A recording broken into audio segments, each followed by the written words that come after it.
Samsung Galaxy S20 FE, the much awaited, much anticipated device from Samsung. We've seen the first major leak, I would say. It has come from reputable leaker OnLeaks on voice.com, and we can see some renders, and there's a few things that stand out. Firstly, you can see that they look very much like the Samsung Galaxy S21, right? Very similar design language. Something we were expecting, but when we look closely, there's a few key things. So the back does look like a frosted galactic back. So it's going to be plastic that's going to be made to look frosted, which I'm okay with, and it's something that we also saw on the Galaxy S20 FE.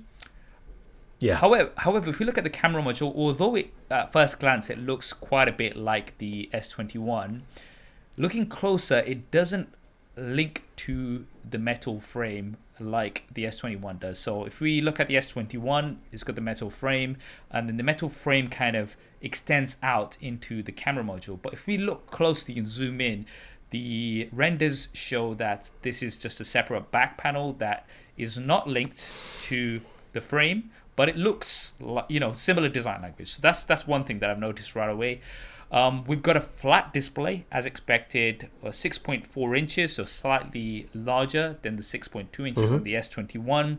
And then we've got the single punch out Infinity O design.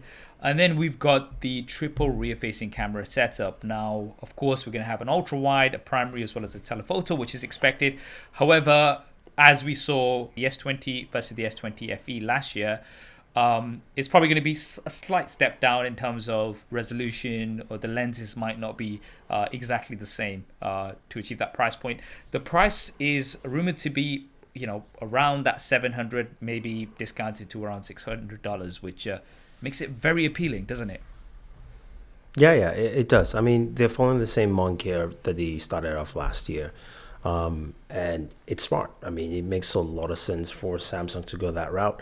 The only thing I would like to see, and I was hoping to see this year, is for not necessarily a different design language, but you know how when they started the fan edition line, this is not the first time they've done it, but this is like the first time where it's now feels consistent, that they do something just a little bit different and special with the back or with the design that says this is the fan edition.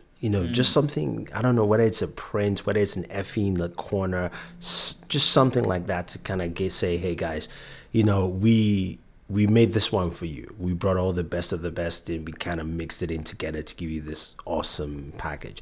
That would be cool. But the other thing that I find quite interesting is also that we've seen other rumors that have stated that software for the initial software for the FE as well as the Galaxy Z Fold 3 have started rolling out, and it's looking like a quote unquote July timeframe.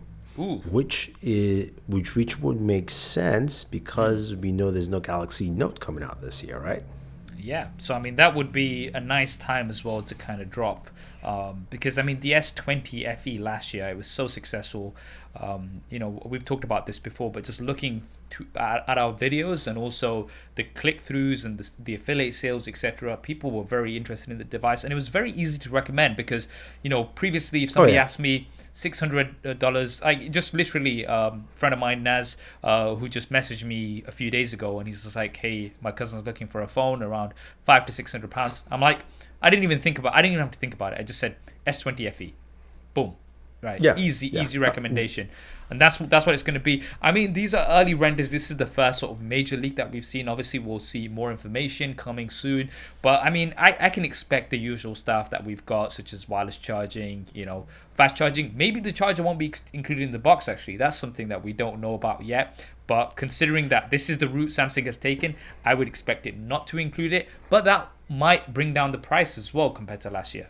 It's going to be exciting. You're right. It's going to be exciting for a lot of people. And what do you think about that price point, though? Do you really think Samsung is going to stick the same? Or do you think Samsung might even pull a little extra and go slightly cheaper? Because we now have, remember, processors like the 870 is available, the 860. That kind of stuff changes the whole ball game. It does change the dynamic. I mean, if they went with, say, instead of the 888, right, it would give them a bit more separation with the S21 series. But the 870 is still a bloody good chip, you know what I mean? And it's going to be absolutely fine. So maybe that will allow them to kind of take it down a little bit, you know, a little bit more, and that would make it even more appealing and even more mass market. I hope you enjoyed that clip. If you want to hear the full podcast episode, then that will be linked down below. And if you want to see more clips like this, then be sure to subscribe and hit that bell icon so you don't miss them. Thanks for watching. This is Saf on SuperSaf Speaks, and I'll see you next time.